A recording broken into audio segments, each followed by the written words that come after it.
Pues Xavi Noya, me ha dicho Román que ya hemos empezado. Ya hemos empezado, qué bien. Bienvenido y muchísimas gracias por atendernos. Muchísimas gracias a vosotros por esta llamada, por esta invitación y por el interés mostrado en lo que os pueda explicar y en lo que os pueda contar. Que bueno, Seguro que hay mucho. Bueno, la edad no es un hecho y cuando ya tienes cierta edad pues siempre hay cosas que explicar, para bueno y para malo.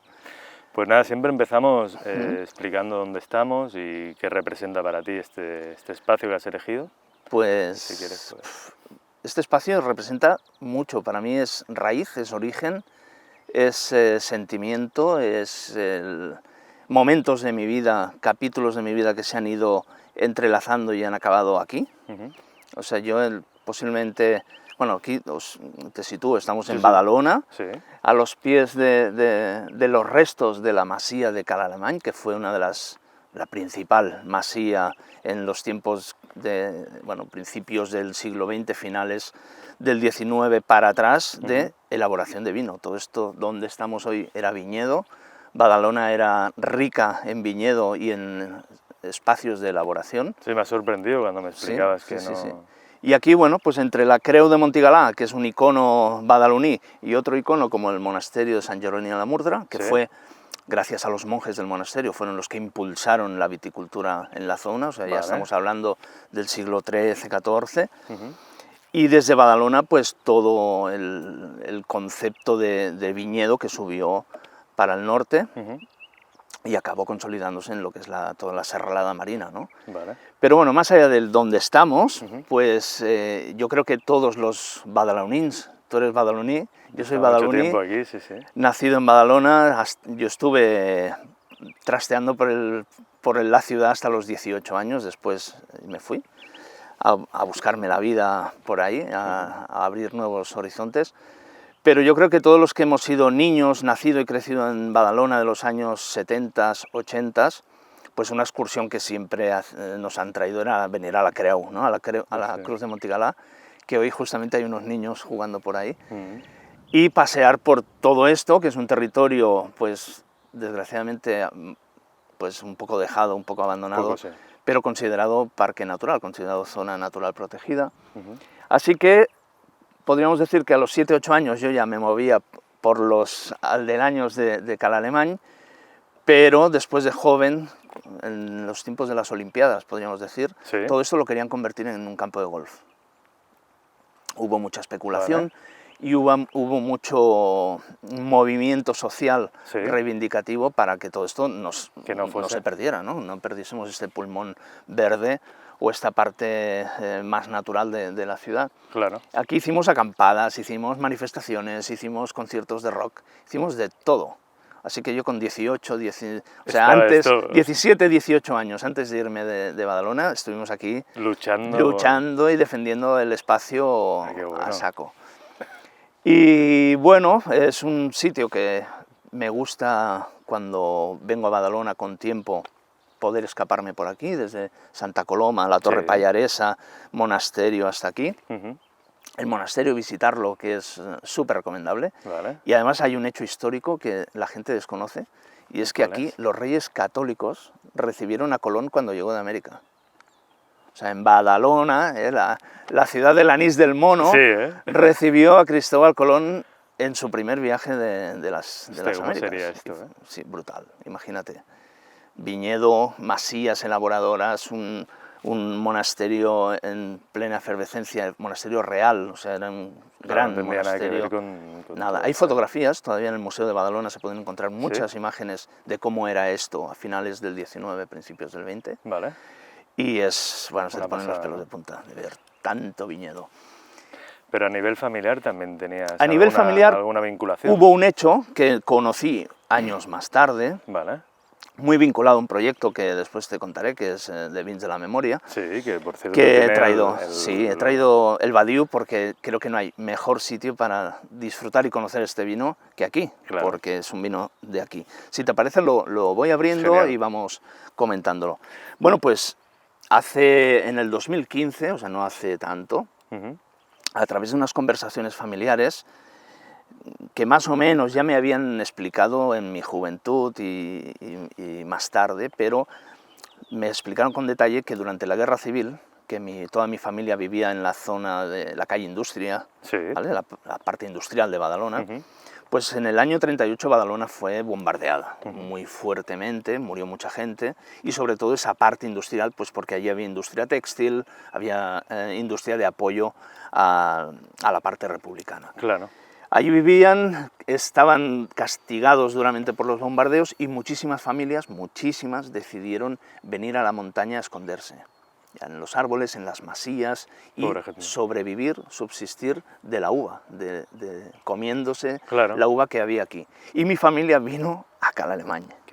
Así que se escondieron aquí, estuvieron todos estos arcos que ves en su parte inferior, bueno, en su parte central hay como un estanque, había un estanque, y en la parte inferior estaba la bodega.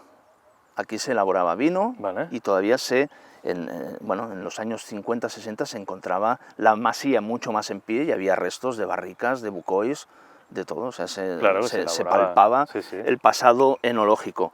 Lamentablemente la masía está abandonada y ha sufrido muchos saqueos y no queda más que esta parte en pie, estos arcos que rodean el patio, que es curioso porque los patios en toda Cataluña, estos patios de atrás se le llaman las seixidas, pero en Badalona, que tenemos lenguajes propios para varias cosas, como la tusa, ¿no? Como la tusa, els turnemis o el badiu, que son los patios, ¿no? Así que este vino se llama el badiu por muchas cosas, pero sobre todo porque habla de ese espacio que queda en pie, de donde se escondió mi familia.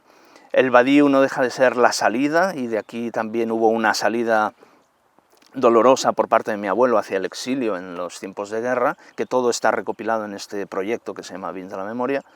Así que es un cúmulo de factores la historia de todo que se concentran aquí, en este punto kilómetro cero, ¿no? Qué bien.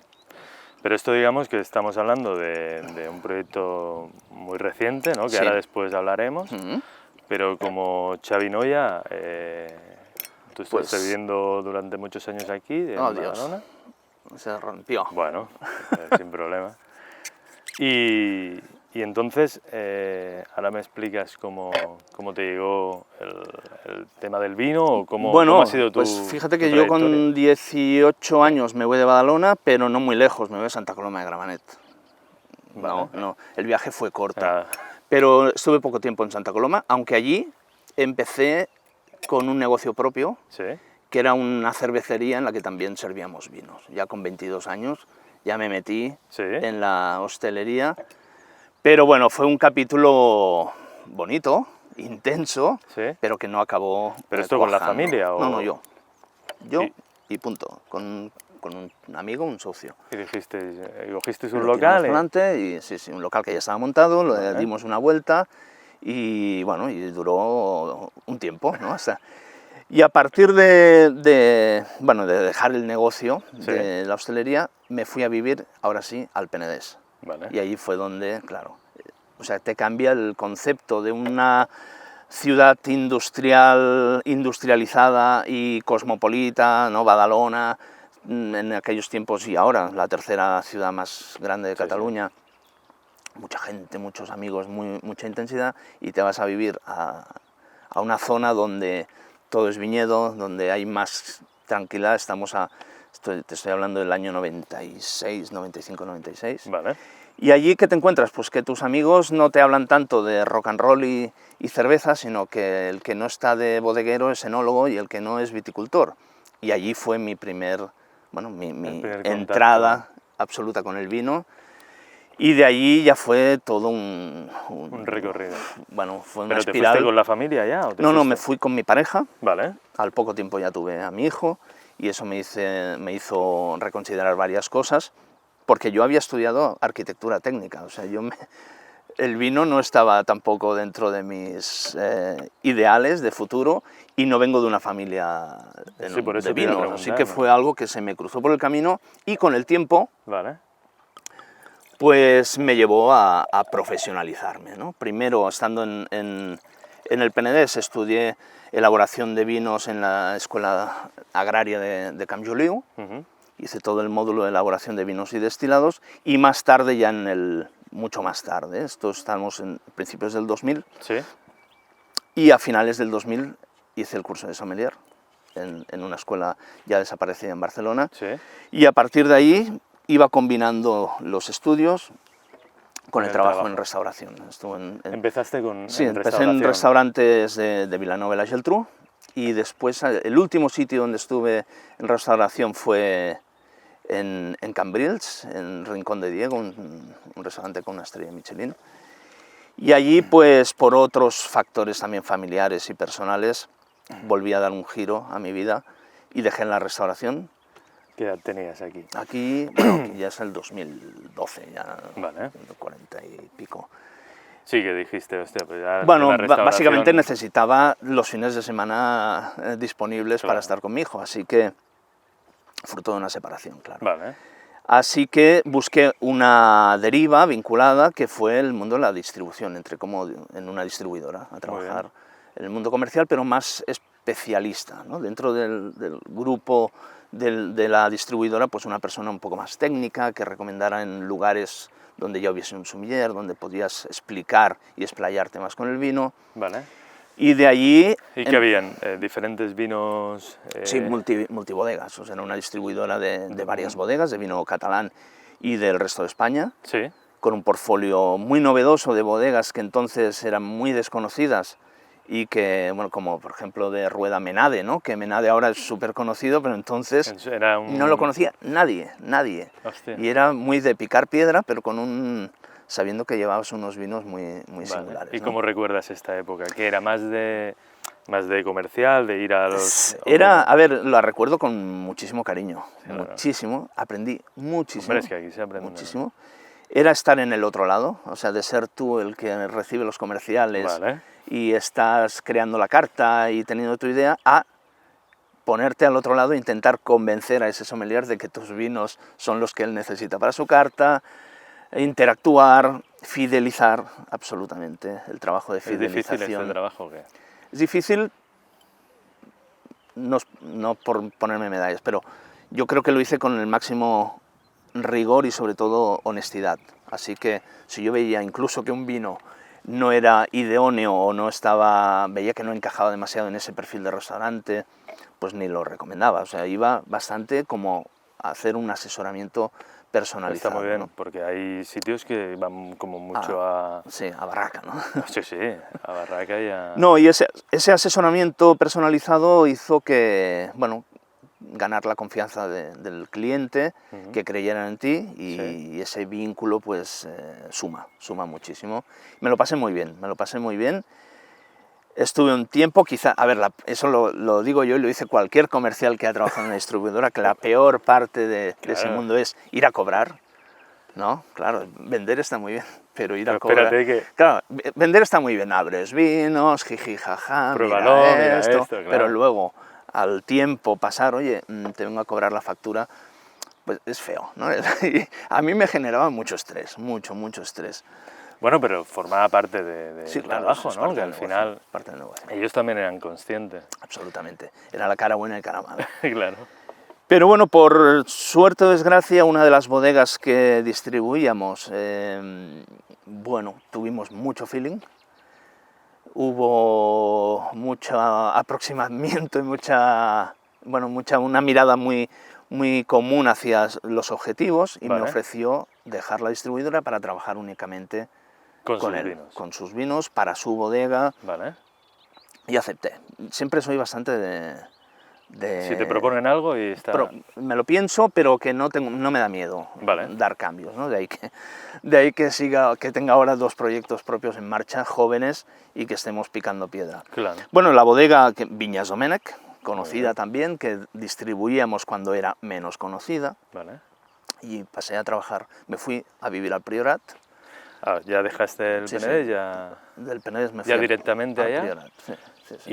¿Y cuando llegas, qué te encuentras? ¿Bodega que aún está por explotar? Bueno, me encuentro una bodega que ya está consolidada como bodega, me encuentro un proyecto brutal que todavía tiene mucho recorrido por delante, ¿Sí? Una recuperación de viñedo, una apuesta por las garnachas peludas, por las cepas viejas, en un enclave maravilloso que es la Serra de Llevería, en el culo del mundo, sin luz, sin agua, todo con recursos propios, y yo viviendo en el Priorat, en una masía del 1800, casi sin recursos, así que eso me conectó muchísimo. Pero ¿y cómo llegaste a esa masía? La alquilé.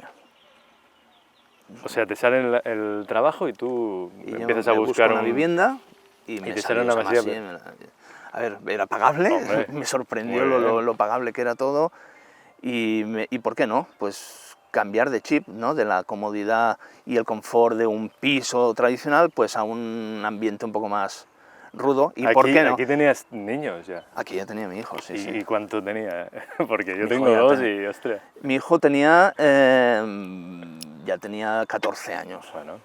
Sí, ya era... Bien. Ya nos veía, o sea, cuando me tocaba a mí tener a mi hijo, pues se venía al Priorat, entonces a pasear por los míos, a patearnos las montañas. Ese tiempo me permitió conocer muchas bodegas y muchas personas del Priorat y que generar un vínculo más cercano. Qué bueno. Y descubrirlo en su esencia, ¿no? Claro. ¿Y allí qué hacías, Xavi? En Viñas Domènech, en la casa poco porque casi no paraba en casa. No, digo en la... Pero además te digo que me enamoré de esa casa ¿por qué va a ser? Pues porque tenía una bodega debajo. Y muy chula, ¿no? Cuando me enseñaron la masía y mira, aquí bajo la escalera tienes una pequeña bodeguita de vinos, vacía, pero es igual, yo ya me la visualicé con mis vinos allí a temperatura perfecto. ¿Y lo hiciste o no? Claro, lo hice. Hostia, muy bien. Y bien. Y nada, en el Priorat, pues de todo. O sea, en Viñas Domènech, sí, a de nivel todo. profesional. O sea, desde dar apoyo comercial a distribuidoras como representante de la bodega. Vale. Ahí empezó, digamos, mi camino, que después acabaría consolidándose, de brand ambassador, hacer de embajador de bodega. Sí. Pero los fines de semana atendía enoturismo y daba el paseo por los viñedos. Prácticamente daba las toda catas. La semana. Hostia. Incluso participaba en la elaboración de los vinos, como bodeguero o tomando decisiones de finalizar un vino o en los coupages, etc. Muy buena interacción con Joan Ignasi. Y aprendiendo muchísimo más. O sea, ya pasé de la sala a la distribución, de la distribución a la bodega, con lo cual, ampliado claro, tenía una visión tridimensional del mundo del vino, ¿no? De 3 discursos, 3 visiones, que intenté incorporar a mi punto de vista y a mi comunicación del vino. Sí. Pues ofreciendo, si sabía que hablaba con sommelier, lo que busca un sommelier, si hablo con un distribuidor, lo que busca un distribuidor, si hablo con un público final, wine lover, amante del vino, darle lo que viene a buscar, o sea, momentos emotivos, memorables y hablar, ¿no? Lo que hablamos a veces o se comenta de adecuar tu lenguaje y tu discurso al público que tengas delante. Si hay que ser técnico, ser el más técnico del mundo, pero si hay que ser ágil, dinámico y didáctico, pues también hacerlo para conectar. Qué bien. Y bien, una etapa preciosa. ¿Estuviste muchos años así? No llegó a 2 años. Bueno. No llegó a 2 años porque, bueno, había un proyecto más sólido, o que parecía más sólido, que era ir a México a hacer formación, y me fui a México. Pero, ¿Cómo te sales? Bueno, gracias a un amigo, a Josep Baeta, que tenía y tiene mucho vínculo con México. Muy bien. Y fuimos a hacer de prescriptores del vino catalán a México. Hostia. Montando ferias de bodegas catalanas allí, creando cursos de formación en las escuelas y universidades de México en cuanto al vino catalán. Ah, muy bien. Muy chulo, muy chulo. Lo que pasa es que duró menos de lo que estaba establecido. Y cuando os desplazabais ahí tenéis que llevar todo al final, ¿no? El tema vino, todo. Las bodegas enviaban, o sea, vale. Había una parte, eran negocios, o sea, las bodegas confiaban en nosotros para ser sus embajadores prescriptores en México y buscar distribución, entrada en restauración, pero también, ya que estábamos allí, formar a los futuros sommeliers o futuros camareros en las escuelas de hostelería. ¿Y en México cómo se hace? México, rompedor. México es muy rompedor y volví, duró muy poco la aventura, y volví y sigo con las ganas de retornar a México, sigo manteniendo amistades con gente de entonces, con los que si puedo vamos charlando, nos vamos conectando por videoconferencia, y maravilloso capítulo. ¿Qué veían de los vinos catalanes? Bueno, a ver, la conceptualización, primero, la pasión que hay en México ¿Sí? por el vino es espectacular, vale. Con mucho respeto. Las escuelas de hostelería uniformadas, categorizadas, con un también respeto por el profesorado absoluto, ¿sí? Como verdaderos maestros del mundo del vino. Y para el sumiller mexicano, el estudiante mexicano que llegara a un sumiller español, era un hecho superior. Era un hecho superior, pues porque ya vienes del viejo mundo, tienes un concepto, una visión mucho más amplia, claro, ¿no? de España y de Europa. Vale. Y descubrir zonas nuevas como el Penedés o los Trepats de la Conca y hablar de variedades que en muchos casos no habían oído hablar nunca. Fue súper interesante. Qué bueno. Oye, voy a darle un traguito que... Venga, va. Salud, ¿eh? Salud. Sí, a veces nos ponemos aquí a hablar y ya no... Lo que pasa cuando empiezas... Eso también, ¿eh? Vas dándole pom, pom, pom, es un vino que en además invita mucho a beber. Qué bueno. Y bien, fue un episodio muy chulo de México. Vale. Y al volver... al volver ya empecé a hacer varios cambios en mi vida. Empecé a focalizar la creación de una posible escuela de formación basada en mi experiencia pues recorrida, o sea, toda la experiencia que yo tenía, pero también aplicando las necesidades que yo veía en el sector. Claro, porque ya habías tocado formación también. Sí. Claro. Sí. Bueno, realmente la formación siempre me ha gustado crear cursillos, o sea, ya desde principios, hace más de 12 años, que ya empecé a hacer formaciones, y es algo que no abandoné, pero que no focalicé, no me dediqué al 100%. Tenía una empresa que se llamaba Cultura de Vi y iba haciendo eso, cultura del vino. Aparte de lo que hacías, tenías tú... Sí, siempre mil... No, es que he estado leyendo, claro, era muchísimo. También has estado escribiendo en revistas. Sí, eso también. Has colaborado con Cupachas TV, que también te he visto en alguno Sí, con Ana Vicens, Sergio Cortés, tiempos brutales de risas, de pasarlo bien. Hostia, nos explicaba Ana con Hoffman, ¿no? Haciendo las catas. Espectacular. Y no, eso, dinamismo. Yo sí, me he considerado persona dinámica, y yo creo que cualquier cosa extra que hagas te enriquece a nivel personal y de conocimiento, y hacer muchas cosas, como he intentado y sigo haciendo, pues me da esa riqueza de conocer mucha gente, muchísima gente, las campanas de San Jeroni, y de... Bueno, en retroalimentarte de ese conocimiento que tiene la gente, ¿no? Porque son visiones, puntos de vista, información y conocimiento cognitivo que tiene cada persona que acabas asimilando y poniendo encima de la mesa. Coincidió entonces que, por suerte, por fortuna, en esos momentos, en el 2012, yo vuelvo al Penedés, trabajo para Bodegas Pinort. ¿Sí? ¿Vale? Estoy una etapa con ellos a nivel comunicación del vino. ¿Ya no era como hacías en Viña Domènech? No, ya era más comunicación e integración del vino o prescripción del vino en restauración, ¿vale? Pero con menos incidencia que Viñas Domènech. Vale.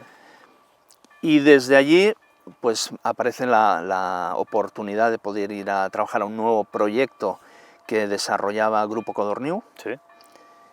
En principios del 13, en el que todas las bodegas del grupo había habido una revolución interna dentro del Grupo Codorniu, se había apostado por la recuperación del viñedo propio y la dignificación de ese viñedo de calidad, así que Scala Dei en el Priorat empieza a hacer vinos parcelarios, Bilbaínas en Haro, en La Rioja, empieza a hacer vinos parcelarios y monovarietales singulares, en Ribera del Duero lo mismo, en Abadía de Poblet 3/4 lo mismo, en Raimat, con lo cual se genera un nuevo proyecto, ¿vale? Que se llama, que le llamaríamos los vinos premium, y en el que me encargan o me contratan para ser el gran ambasador de todo eso, ¿no? ¿Eso cómo te llega? ¿Te llaman? Bueno, me entero de que hay una selección de personal, me presenté y me eligieron.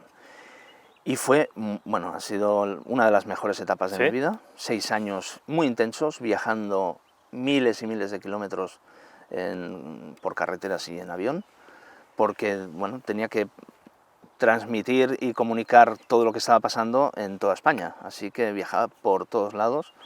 ¿Tu función básicamente era esta? Sí, además con una suerte, porque me tocaba hablar del vino, no venderlo, sino transmitirlo y mucho menos cobrarlo.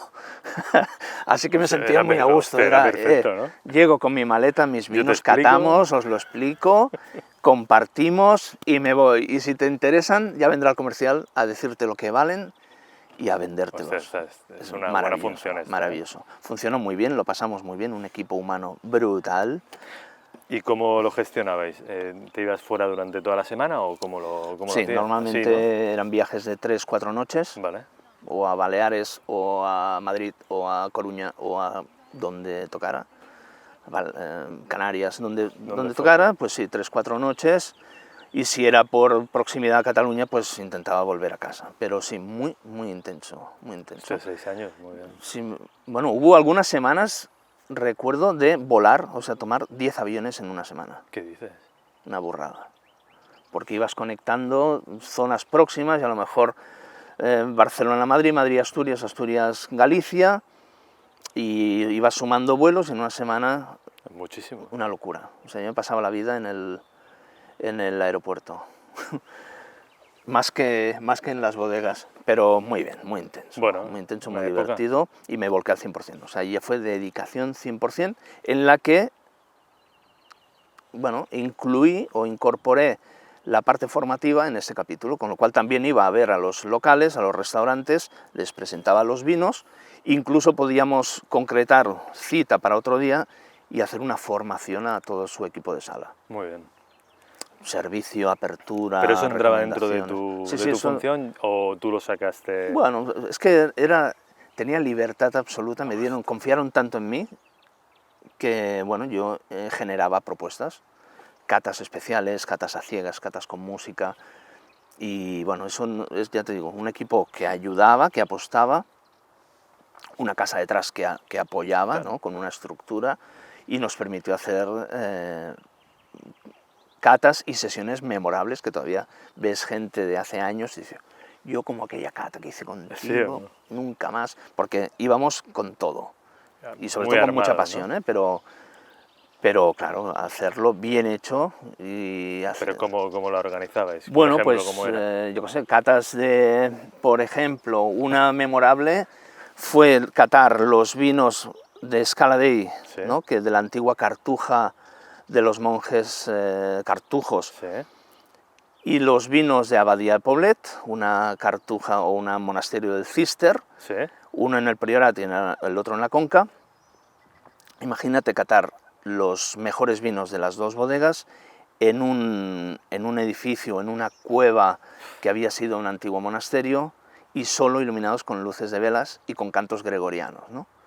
Hostia, qué pasada, que son de estas catas sensoriales, ¿no? Emotivas, que viajas a la historia, estás explicando cómo llegaron los monjes cartujos, la orden de San Bruno, el Cister, toda la expansión por la Borgoña, su influencia en España, vas viajando, lo estás viviendo, lo estás sintiendo, lo estás oliendo y estás disfrutando de los vinos de otra manera, sin entrar en lágrimas, colores, exacto, capas, ¿no? Sí, estás más allá. Estás con todo el ambiente, exacto, todo el... Sí.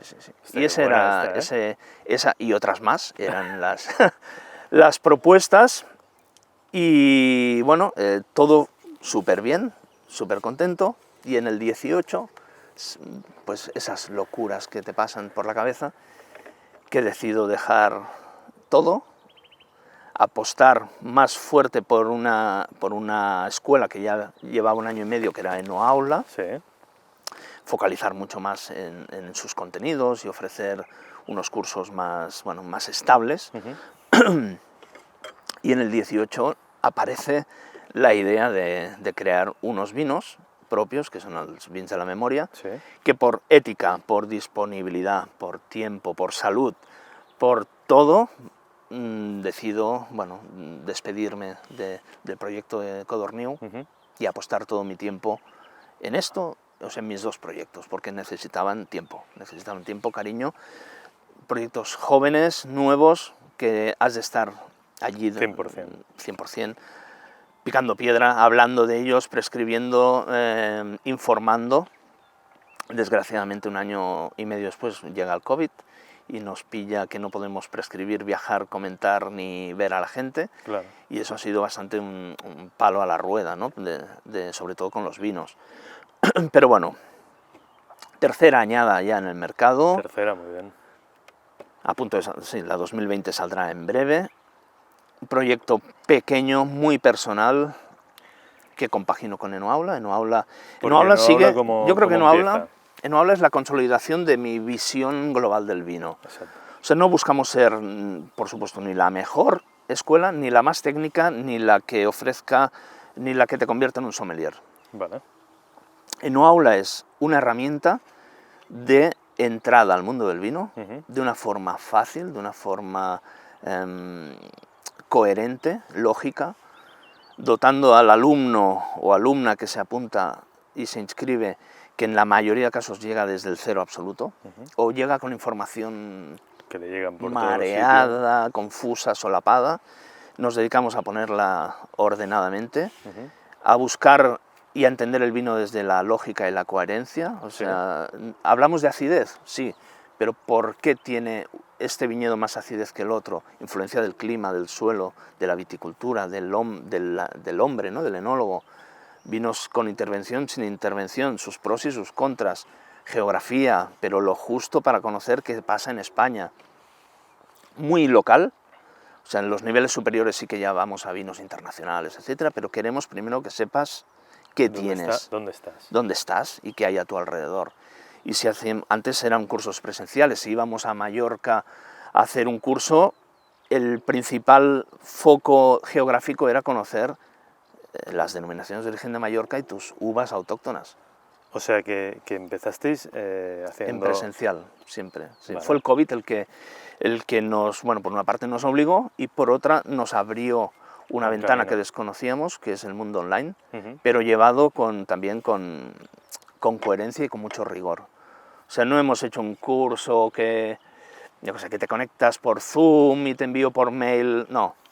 Hemos contratado una plataforma e-learning donde se alojan las mejores universidades online de España.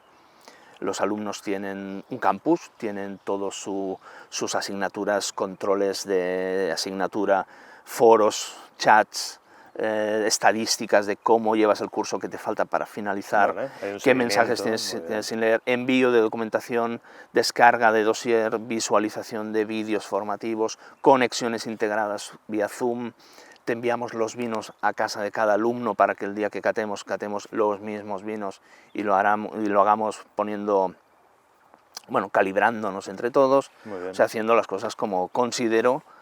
Yo soy bastante, siempre me dicen, tú eres un pejigueras. Bueno, sí, me gusta, si puedo, hacerlo todo al detalle y el máximo de bien posible, ¿no?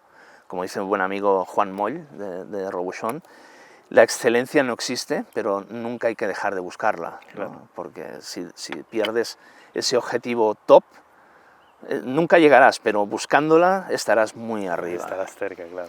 Y esa es la filosofía de Enoaula, llegar a todo el mundo, que nadie tenga miedo de decir, no, es que yo no sé de vino, pues por eso te tienes que apuntar. Claro. Porque si sabes de vino no hace falta que vengas a estudiar, ¿no? Aunque también hace falta, porque bueno, intentamos que sea una escuela muy actualizada.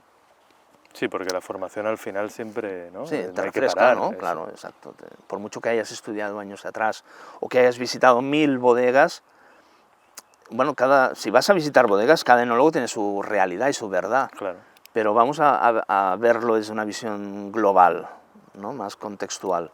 Y eso es lo que hacemos con Enoaula. ¿Y hay diferentes niveles, dices? Sí, hay el nivel inicial para empezar desde la historia,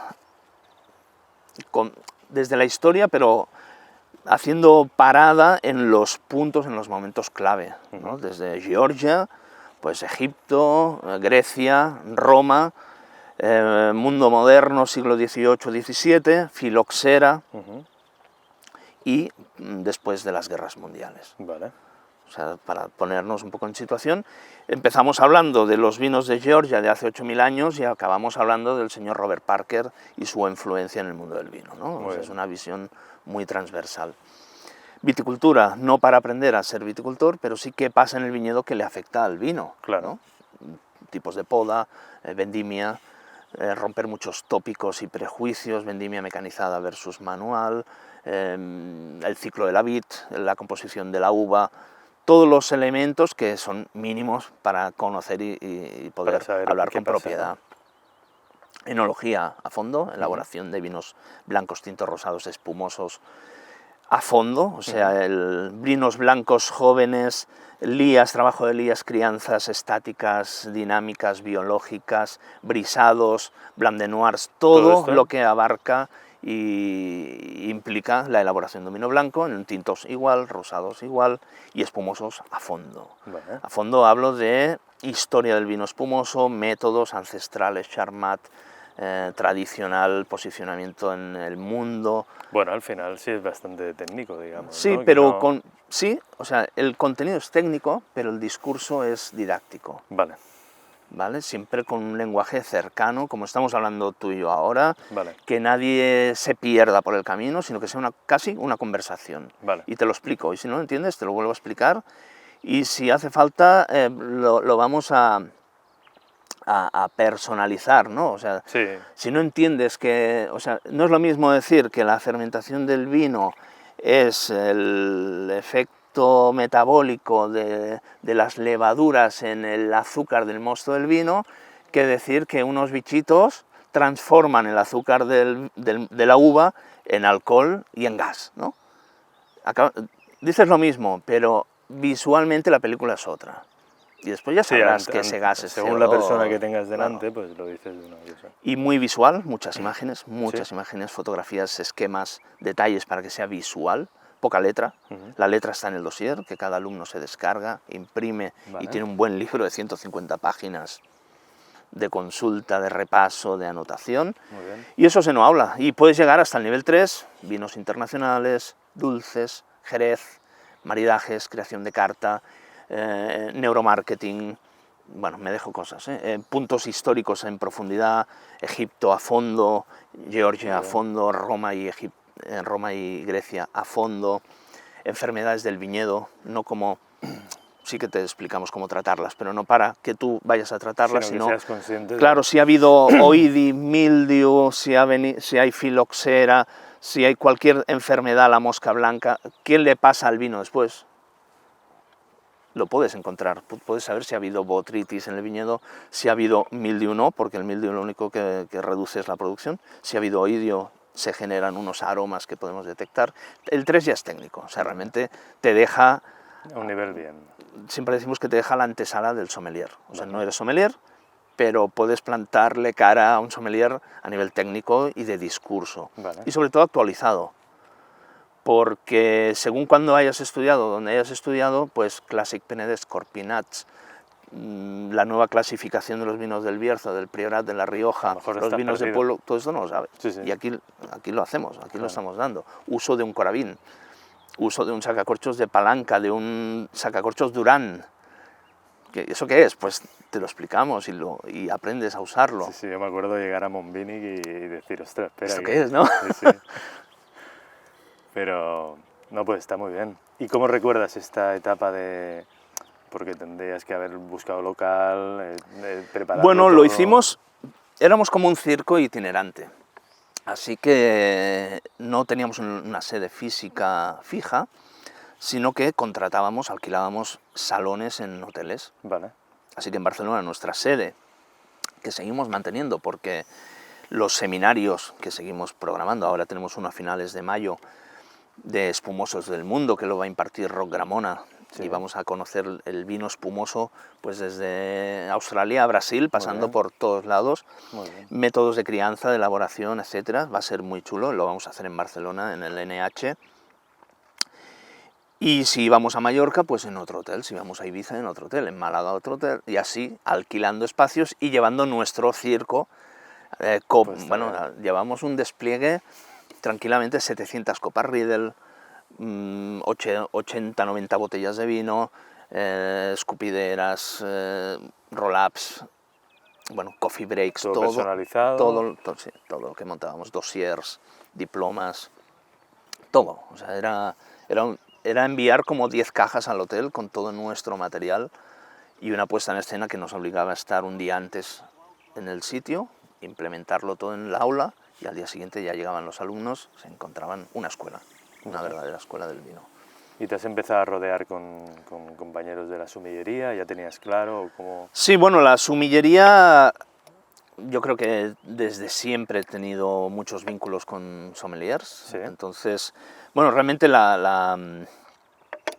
digamos que los cursos iniciales, básicos, intermedios y avanzados de Enoaula los imparto yo, pero todo lo que son seminarios técnicos, pues yo considero que debo contar con personas que estén mucho más experimentadas y que conozcan ese tema en profundidad, que nos lo puedan exponer más ampliamente, ¿no? Claro. Así que nuestro primer seminario, por ejemplo, en Enoaula en el 2000, yo no me acuerdo qué año, 2017, si no me equivoco, o principios del 18, fue con Fernando Mora. Justo se acababa de titular como Master of Wine y nos impartió un seminario buenísimo de cuál fue su camino para llegar a Master of Wine, técnicas de cata, de estudio, de calibraje, de clasificación. Bueno, y teníamos muchos alumnos que eran pues estudiantes de diploma, estudiantes de WCT o gente que quería pues saber que había hecho ese crack para en tan poco tiempo convertirse en Master of Wine. Es que ha sido muy poco tiempo fue, ¿eh? Acompañado de vinos que Fernando consideraba que eran vinos que habían acompañado su carrera como hasta ser Master of Wine. Vale. Así que puedes imaginarte lo que se llegó a abrir aquel día.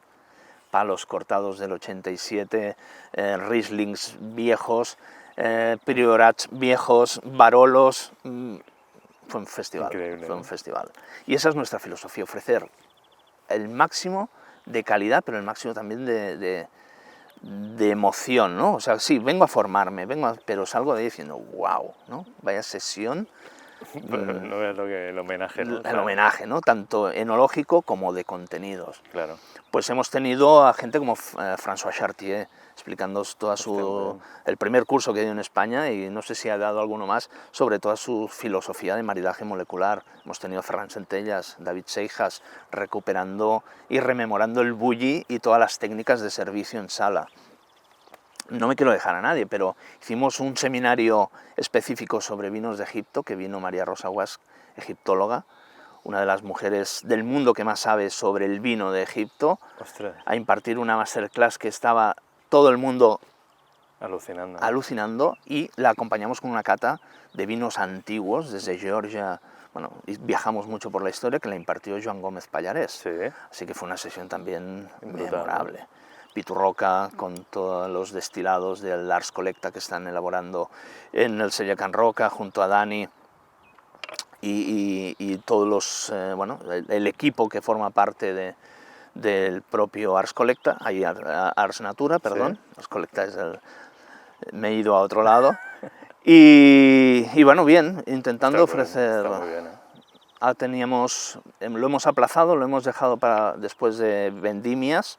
Tendremos a Álvaro Palacios explicándonos el Priorat desde su incidencia histórica a cómo se ha clasificado los nuevos Priorats, los vinos de pueblo, ¿no? Toda esta pirámide nueva que existe, y por supuesto catando no solo sus vinos, sino haciéndonos una idea de lo que son los vinos de pueblo del Priorat, conceptualizarlos y, bueno, siempre. Pues yo siempre recomiendo que cada mes, al menos una vez al mes, entres en la web, enoaula.com, y veas lo que estamos proponiendo. Porque a veces... no siempre es igual. No siempre es igual.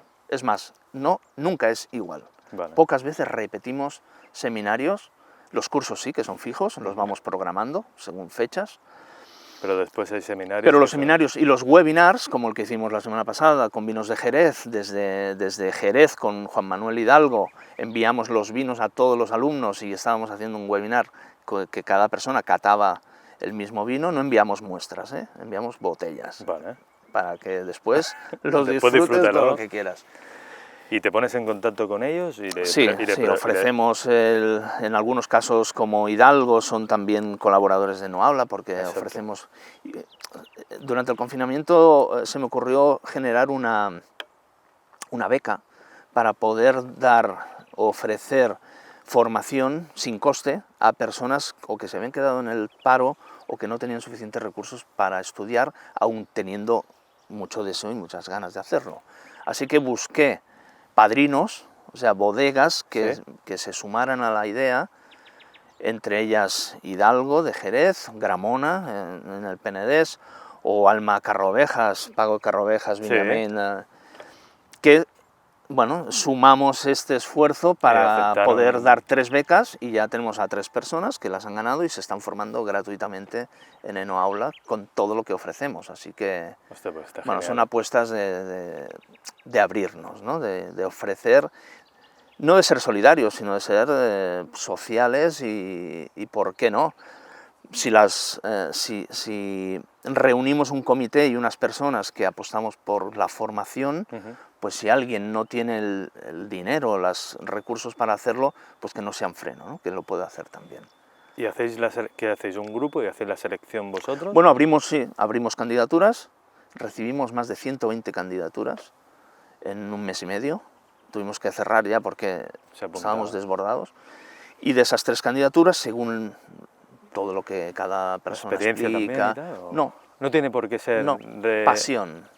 ¿Por qué quieres formarte en vinos? ¿Y cómo te guías? ¿Cómo que no puedes formarte en vinos? Pues mira... Es fácil. Es decir, no lo sé, te pregunto. Bueno, es fácil, claro, entras en un aspecto personal. Claro. Claro, no es qué has hecho en tu vida, sino qué quieres hacer en tu vida. Y por qué te mereces tú ser quien la gane y no el otro, ¿no? Exacto. O la otra. Pero bueno, realmente hay gente que ves que desprende pasión, que desprende fuerza, que lo tiene clarísimo cuál es el objetivo, pero que por H o por B no puede. Y tuvimos nuestras discusiones, debates claro, de, hostia, pero es que bueno, pues oye, el año que viene que vuelva a presentarse, no sé, pero es que tenemos 3 becas y no podemos hacer más.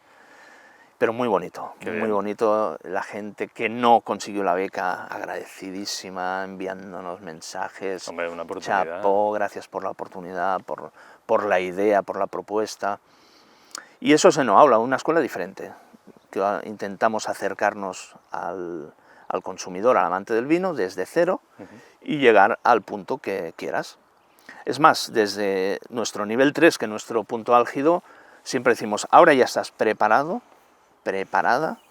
para hacer un curso de sommelier con garantías y éxito. Vale. O sea, no un curso de sommelier apurado, sino con una fluidez, porque ya tendrás la base súper sólida, tendrás unos cimientos muy bien aposentados y te será mucho más fácil la dedicación y el entendimiento de lo que te van a impartir en un curso de sommelier de larga duración. Así que por eso contamos con el apoyo de la Asociación Catalana de Sommeliers y la Asociación Balear de Sommeliers, porque somos la puerta de entrada, o sea, te preparamos para luego ser un buen sommelier, ¿no? Para que estudies, pero no que te lo saques, no, sino con nota, ¿no? Bien, que te va a sonar todo y bien. Correcto.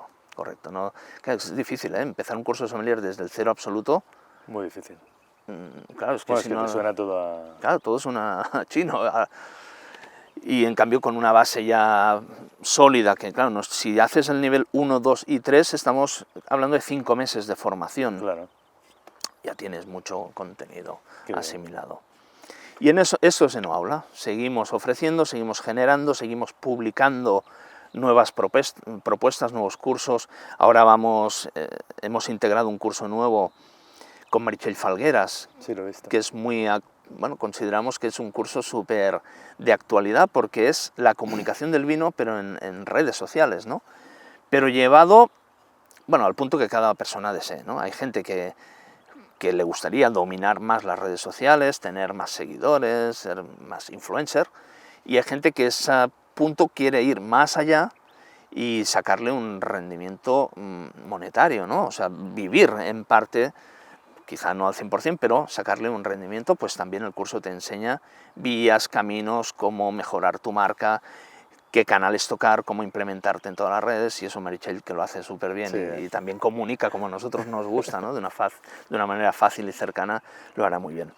O cursos de destilados, que también lo integramos ahora, con María de la Peña, que es una experta en destilaciones, pues todo, historia, sistemas de destilación, orígenes, todo. Materias primas, crianzas, envejecimientos, clasificaciones, cata.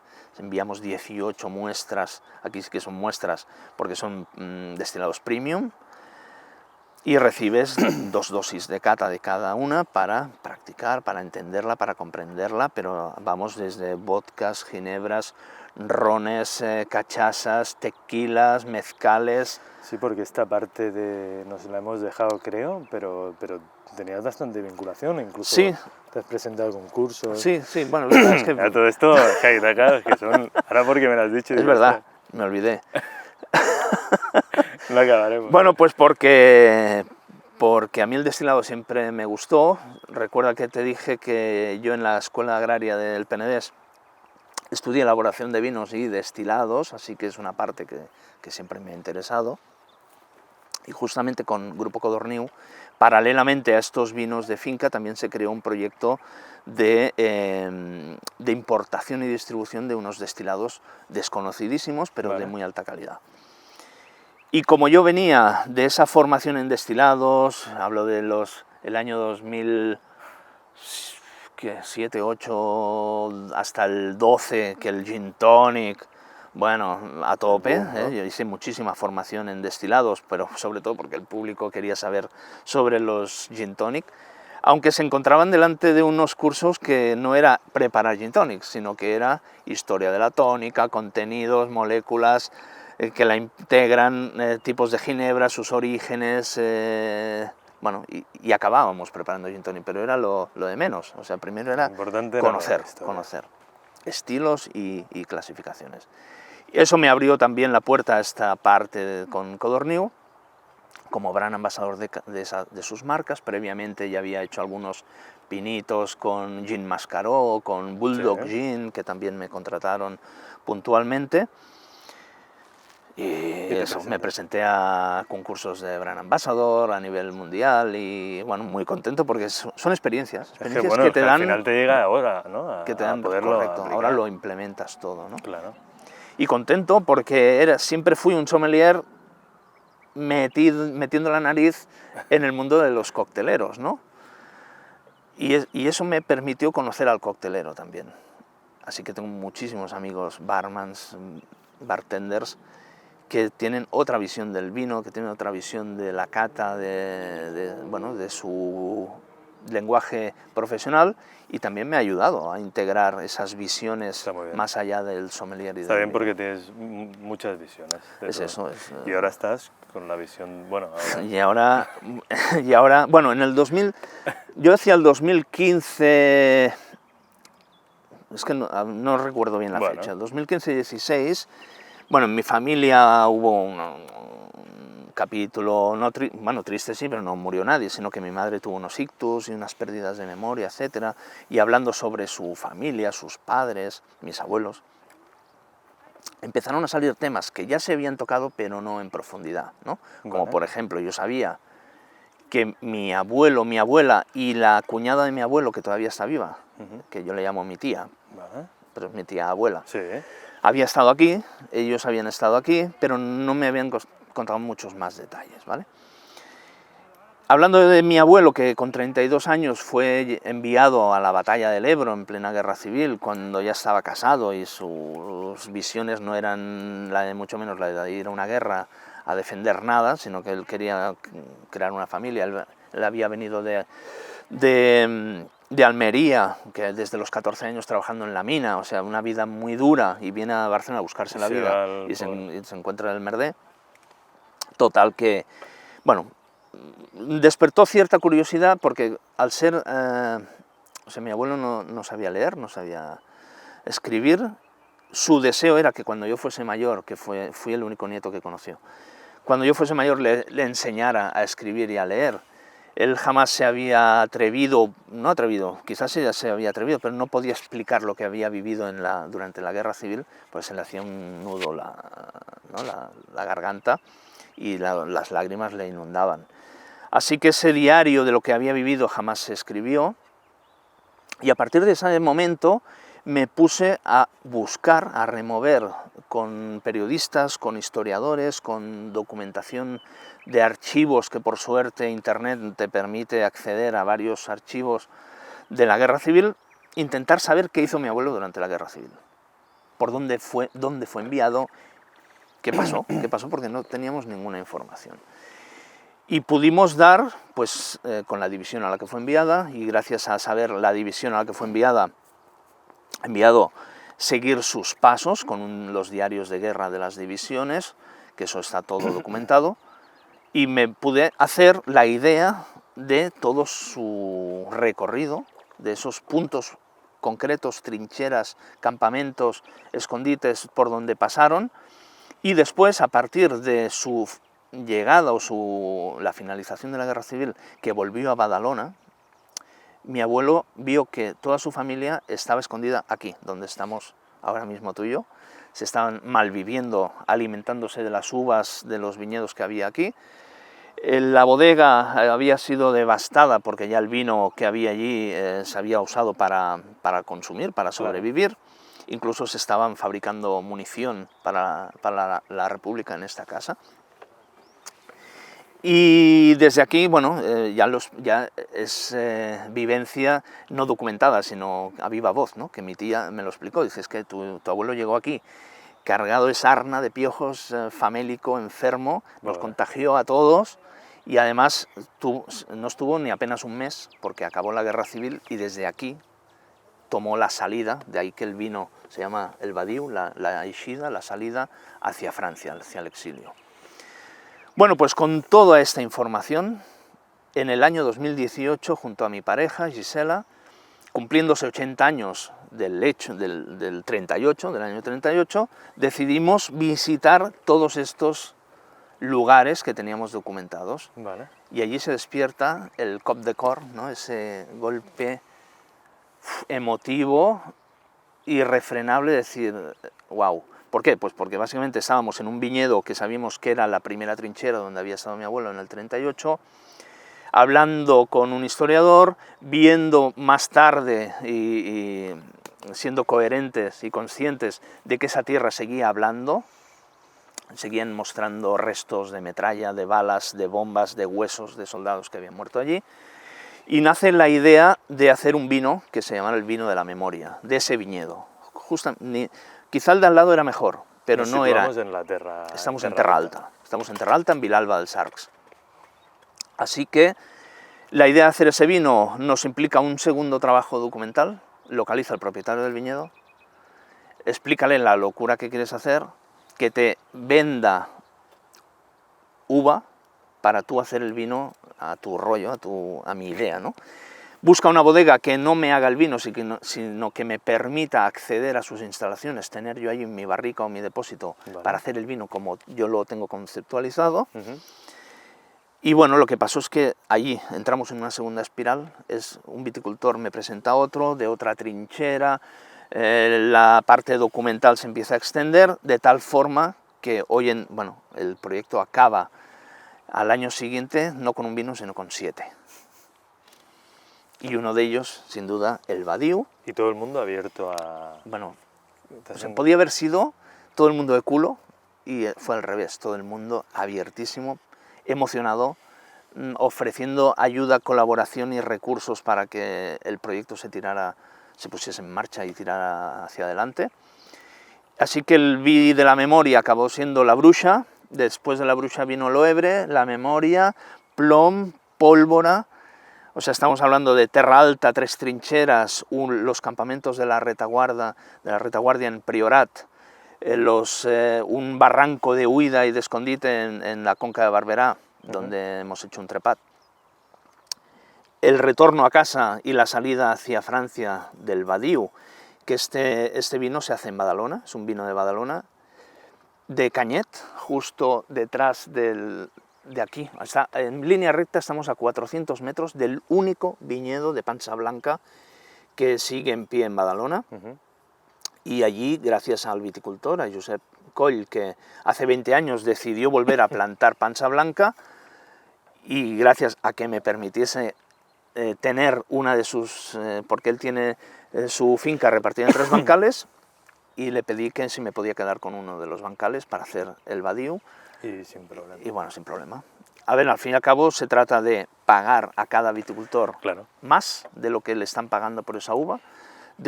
Por otro lado, estamos dignificando al viticultor con un precio más justo por su uva, y estamos creando un vino single vineyard de su parcela, cosa que jamás habían visto, porque eran uvas que se mezclaban en cooperativa o en otra bodega que ocupaba. Personalizado, está claro. Así que la parte de la dignificación del viticultor, de la historia, de la memoria, pero también del método, de la enología. Así que todos los vins de la memoria se inspiran en cómo era el vino hace 80 años, antes de la guerra. Vale. Así que, bueno, la Bruixa, o en este caso, ¿no? O sea, casi todos los vinos recuperamos el Bocoy de castaño. Es curioso porque tengo alguna foto de Cal Alemany en la que se ve en la puerta de la masía un Bocoy, y sin duda era de castaño, porque no existía el roble ni americano ni francés en España. El Bocoy son los 650 litros, y era la única madera que se usaba a nivel de vino de pueblo, de vino de payés. Así que los vins de la memoria están hechos en Bocoys de castaño, y pues inspirado en esa metodología antigua. Pieles, cero intervención. No quiero entrar en ninguna etiqueta de clasificación de mis vinos, pero son vinos, bueno, que no se les hace nada ni en el viñedo. La mayoría de ellos son ecológicos, uno es de viñedo biodinámico incluso. Pero cero intervención en el viñedo, cero intervención en el vino, para que realmente sea la variedad la que nos esté explicando qué pasó en esos suelos, ¿no? En Terra Alta, si tenemos panal blanco, un suelo de duna fósil y huesos y metralla, pues hay que encontrar mineralidad por narices, ¿no? Porque esos suelos te están explicando algo que otros no tienen, que es así. Entonces, Badalona, ¿qué tiene? Pues tiene sauló, tiene Mediterráneo, tiene brisa, y tiene memoria de mi familia y de un capítulo que vivió la ciudad, que fue los bombardeos desde enero hasta junio del 38, que no lo sabe demasiada gente. En cambio, Badalona está llena de refugios antiaéreos. Y con este vino quiero recopilar toda esa historia. O sea, qué pasó en Badalona, qué le pasó a mi familia, pero tanto a mi familia como a otras muchas, ¿no? Por eso la etiqueta, curiosamente, ¿no? Es esto, ¿no? Es estos arcos de Cal Alemany, con la creu de Montigalà que tienes a tu espalda, y es una imagen para que, si eres de Badalona, la veas y digas, esto es mi casa, ¿no? Esto es mi tierra, mi origen, y cada uno de ellos tiene esa historia detrás. Sumada al último vino que me obligó a cruzar la frontera, a ir a Argelès, donde se construyeron los campos de concentración para los españoles republicanos que cruzaban la frontera, donde fue internado mi abuelo durante 5 meses, luego fue deportado a España y encerrado a otro campo de concentración en Barcelona. Pero esa playa fue se ha convertido en todo un símbolo, ¿no? de lo que se llegó a sufrir, enfermedades, hambre, muerte, después de una guerra, o sea, brutal, ¿no? Rocambolesco. Y allí he podido hacer un vino que se llama La Plage, en la playa, de un viñedo de Argelès, vinificado en Argelès, o sea, el vino del sitio también donde estuvo mi abuelo, que además lo he completado con una fricada propia, que es mezclar la añada 19 con la añada de mi abuelo, la 39. O sea, el año que mi abuelo estuvo en Argelès, hemos conseguido unos vinos antiguos del 39 y hemos mezclado las dos añadas, ¿no? Para hacer ese nexo de vínculo histórico, de huella, de memoria, de un vino rancio dulce del 39, dosificado en una garnacha gris del 19. ¿Y cómo la habéis encontrado? Comprando vinos a coleccionistas. Bueno, no. Es un proyecto que yo siempre digo lo mismo, no es un proyecto económicamente viable, o sea, no es un negocio. Pero ha de ser sostenible, está claro. O sea, lo que se tiene que es que retroalimentar y ser sostenible por sí solo. Pero no puedo vivir de esto, por eso Eno Aula es mi modus vivendi, ¿no? mi empresa realmente, y esto sí, claro que es una empresa, pero numéricamente... Es que tiene que ser, claro, tener que buscar todo el proceso tuvo que ser una inversión de tiempo, de dinero, bueno, apostamos a fondo, eso quiere decir que, bueno, pues detalles como que tanto mi pareja como yo vendimos el coche para poder tirar para adelante esto, no pedir dinero, sino proponer socios a la familia para que colaboraran a cambio de unas devoluciones, ¿no? de lo invertido. Pero es eso, es un vínculo humano que me ha permitido conocer gente que no conocía, viticultores que no conocía, 5 bodegas que me han abierto sus puertas para tener yo ahí mi rinconcito, mi vino, haciéndolo como me apetezca. Claro, el proceso de vinificación, todo lo haces todo, tú. O sea, desde la uva, desde el viñedo. Yo no soy viticultor, o sea, la viña la cuida y la trata el viticultor, pero la vendimia ya la marco yo. Vale. O sea, yo ya digo qué día voy a vendimiar, el viticultor que vendimie el resto de parcela cuando a él le apetezca, o antes o después, pero yo, mi uva, la vendimio cuando yo considero. Y a partir de ahí, todo son decisiones mías y trabajos mías en los que puedo estar. Claro, son 7 vinos, me es imposible estar cada día en todas las bodegas haciendo un batonnage, pero sí que marco yo los conceptos de este vino, batonnage 2 veces por semana o una vez al día, lo que parametrizado en cada bodega, voy yendo, visitándolas periódicamente, voy controlando, dejamos de hacer batonnage o sacamos de barrica o preparamos para embotellar. Vale. Y a partir de eso... La decisión final es, al final es... Sí, o sea, toda la evolución, personalidad y parámetros del vino son creados bajo la intuición, ¿eh? Y sobre la experiencia que tengo, pues de vinos que conozco o de elaboraciones que me han gustado y sobre todo esa inspiración antigua, como hacer un vino de cupage tradicional de la Terra Alta o del Priorat, que es Cariñena y Garnacha, que te estás visualizando un tinto, ¿no? Pues lo he hecho en blanco, he hecho un blanc de noir, para darle la vuelta, ¿no? Que ni todo es blanco ni todo es tinto, ni todo es blanco ni todo es negro, ¿no? En una guerra hay muchas versiones, muchas caras. Cada vino tiene un mensaje, cada vino tiene una historia que incluso he escrito en la contraetiqueta para que quien lo vea por primera vez sepa el porqué de este vino y de dónde nace, dónde viene, a qué altitud está el viñedo, y si entra en la página web puede saber qué día se vendimió cada una de las parcelas de todos los vinos. Y este es Vins de la Memoria, y con esto vamos hasta arriba. Te iba a preguntar, ¿estáis con algo más o...?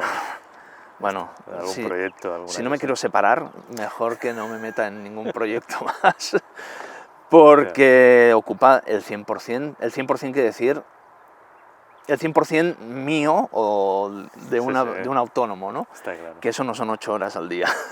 No, es todo el día. Es todo el día, de mañana a la noche, y a veces no existen ni los fines de semana. Claro. Pues siempre acabamos preguntando qué representa el vino para la persona que tenemos delante. O sea, bueno, pues a mí inicialmente, claro, yo recuerdo de joven, con 18, iba a decir menos, pero no quedaría bien, con 18 años, 20 años, ir a Alella a comprar vino para ir de concierto, o sea, ojo. Y era pues una bebida, ¿no? Para pasarlo bien, que sí que es cierto que estaba ligada al territorio y a la cultura.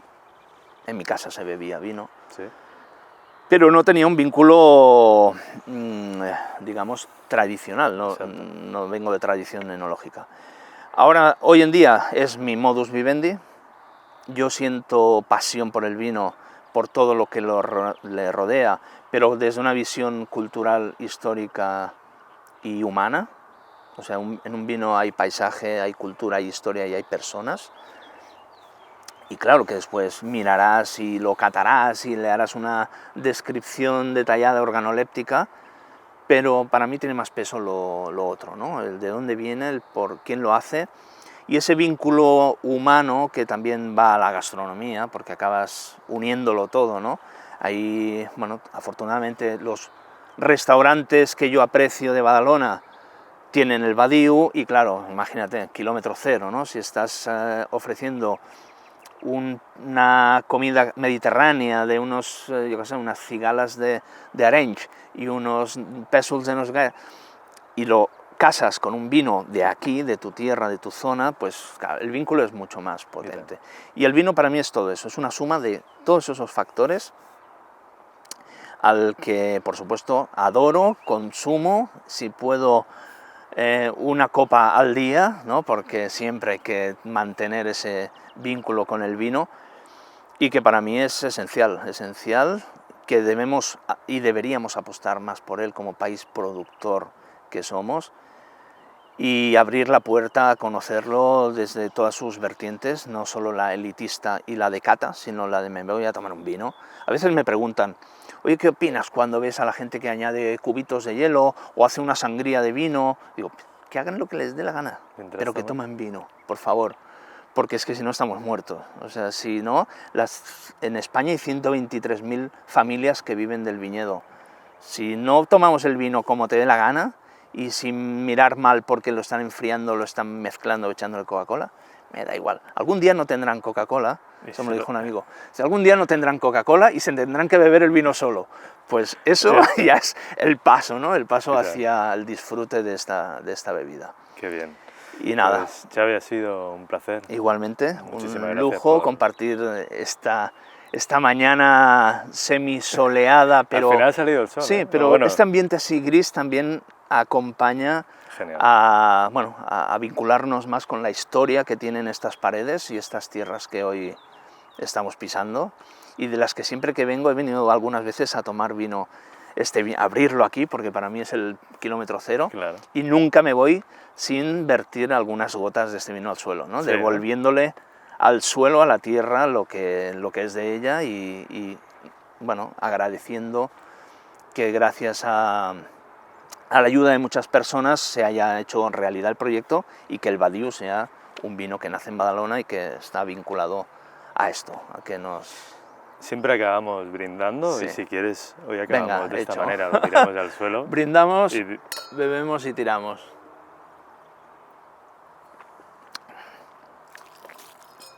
Genial. Muchísimas gracias. Fantástico, gracias a ti.